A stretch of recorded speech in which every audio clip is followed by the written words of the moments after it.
Hi friend, imagine if the future of taking notes could be just as easy as picking up a pen, but with the power of technology at your fingertips. Sounds a bit too good to be true, right? Well, today we're diving into whether the reMarkable Paper Pro really lives up to that promise. In this video, I'm going to break down everything you need to know about how this new device performs when it comes to note-taking. We will test if it can actually replace your pen and paper in both classroom and meeting rooms, how well it converts your handwritten notes into text, and even whether it can handle languages other than English. Let's see if this digital paper is more than just a fancy name. Let's get started. Classroom simulation.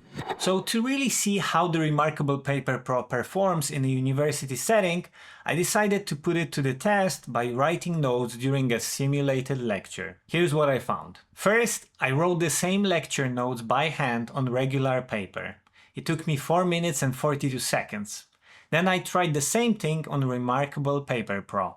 It took me 5 minutes and 1 second, which is only 19 seconds longer. Honestly, the difference could easily be down to me getting used to the device more than any real delay from the tablet itself. In terms of how it feels to write with, the stylus was really comfortable and writing on the screen felt surprisingly natural. It didn't feel slippery or weird like some other digital devices. If you like the feel of pen and paper, I think you will be happy with this.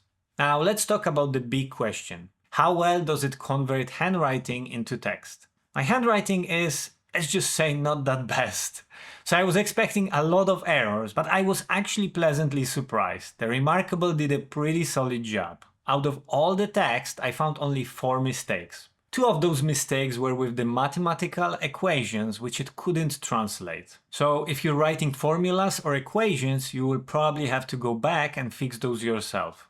The other 2 mistakes were words. It turned wave into water and time into lime. Honestly, not a huge deal because I could easily figure out what the sentence meant and fix them if needed. One thing I really like is that the converted text appears on a separate page, but my original handwritten notes are still there too. So I could keep both versions and edit them later if needed. But here's where I hit a small snag. I tried accessing the file on the reMarkable mobile app. While I could see the converted text, I couldn't select or copy it directly from the app. My workaround was to email the PDF to myself first, open it in another app, and only then could I select the text. I really wish they made it easier to work with the text straight from the mobile app, especially for people who want to edit their notes on the go.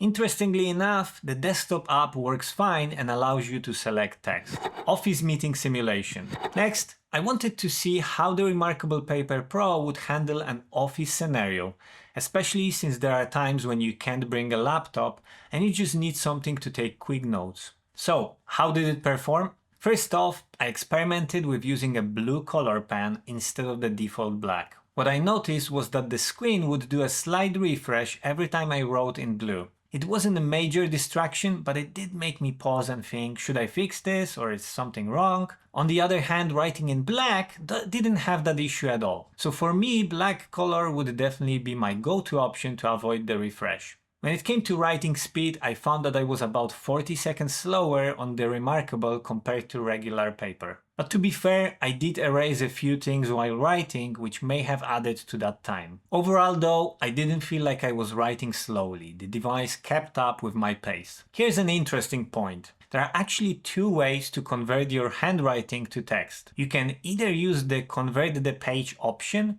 which creates the text on a separate page while keeping your original handwritten notes intact. Or you can select a specific chunk of text and convert it, but this will replace your handwriting with the converted text. Personally, I like the first option better because it keeps the handwriting, which is something I may want to refer back to later. Now, as for the conversion itself, it worked pretty well overall, but there were a few small issues. In 3 different places, the formatting got mixed up. For example, it combined a bullet point with a header, which made things a little confusing. But again, this was easy to fix after the fact. It's a small hiccup that you can edit in just a few seconds. Before we jump to the next section, I just want to ask you to hit that like button and subscribe if you're enjoying this video. Appreciate your support. Unusual symbols.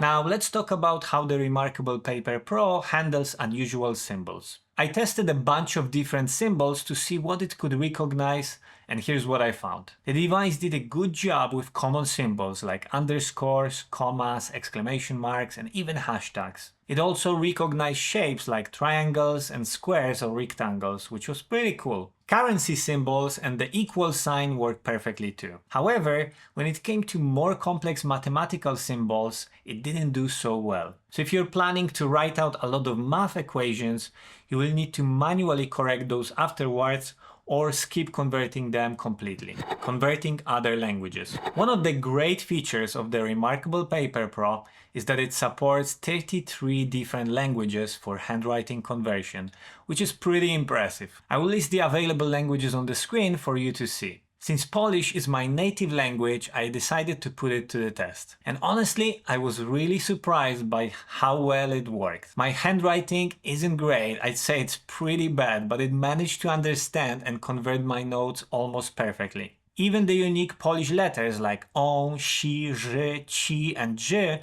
were converted flawlessly. I also tried writing at an angle, which is something I used to do a lot, and the device handled that well too. The text still came out accurate, which shows how adaptable the conversion is. Now, there's one small thing that I didn't love that much. If you use multiple languages, switching between them isn't as quick as I'd like. You have to go into the settings to change the languages, and this could add extra time if you frequently switch between languages. On a positive note, the highlighter tool works really well. It snaps right into the text, making it super easy to highlight precisely what you want without any hassle. Annotation on PDFs. When it comes to working with PDFs on the reMarkable Paper Pro, the process is pretty straightforward. Importing PDFs is easy, and you've got a few different ways to do it. You can use the mobile app, the laptop, PC app, or even upload PDFs through the web browser by going to the reMarkable website and logging to your reMarkable account. Once uploaded, the file syncs automatically with their cloud service. Annotating the PDFs is also really smooth. You can write directly on the PDF, highlight text with the highlighter, and it slaps perfectly to the text, which makes it easy to stay precise. You can adjust the page to fit either height or the width of the screen, and if you're having trouble reading it, there's a contrast filter you can apply to make everything more readable and slightly more contrasty. Plus, if you prefer to work in landscape mode, you can rotate the PDF, which could be useful in certain situations. That said, there are a couple of limitations. One thing I wish it could do is allow you to select text from the PDF and copy it into another document. That's currently not possible. I think working with different documents within the device could be challenging as there's no option to split the screen. You'd need to close one document, open the other. It doesn't really sound that effective. Another drawback is the lack of syncing with Google Drive or Dropbox after you've made the edits to your PDFs. All your updated PDFs are synced within the reMarkable cloud, but if you're someone who pulls a lot of documents for Google Drive or Dropbox, this could be an issue. If you download a PDF from Google Drive, mark it up, and take notes, those changes won't sync back to the original file in Google Drive or Dropbox. You need to manually re-upload the file, which means you will end up with two versions of the same document. One with your annotations and one without. Personally, I don't find it very useful, and also manual upload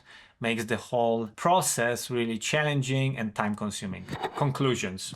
So after testing the reMarkable Paper Pro in different scenarios, whether it's in a classroom or meeting or even just working with PDFs, how do I feel about it overall? Honestly, I'm pretty impressed with how well it handled most of the tasks. The handwriting to text conversion was much better than I expected, even with my messy handwriting. Sure, it made a few mistakes, but nothing major that couldn't be easily fixed. And for other languages like Polish, it surprised me even more. It recognized special characters without any issues and converted everything accurately. Even when I was writing at an angle, which is something I didn't think it would handle well. The feel of writing with the stylus is very satisfying, and it kept up with my pace. The option to convert handwritten notes while keeping the original version is also a feature I found very useful, especially when you need both digital and handwritten formats. That said, it's not perfect. When it comes to working with PDFs, the device makes it easy to annotate and mark up documents,